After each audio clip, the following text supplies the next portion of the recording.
بنو معاویہ کا محلہ تھا۔ اچھا، آپ صلی اللہ علیہ وسلم یہاں جا کر کبھی کبھی ایک جگہ تھی وہاں نفل پڑھتے تھے، پھر وہاں ان محلے والوں نے مسجد بنا دی۔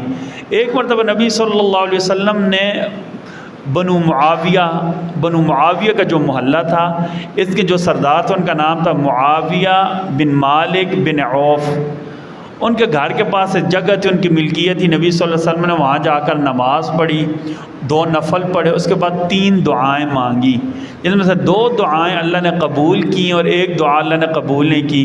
پہلی دعا یہ اللہ نے قبول کی کہ آپ صلی اللہ علیہ وسلم مانگے، اللہ میری امت کو غرق ہونے سے بچا لینا، اللہ نے قبول کی لی۔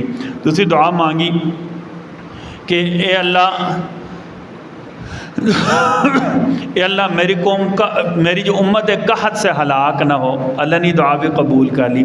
تیسری دعا مانگی ان کا آپس میں جھگڑا نہ ہو، نزاع نہ ہو۔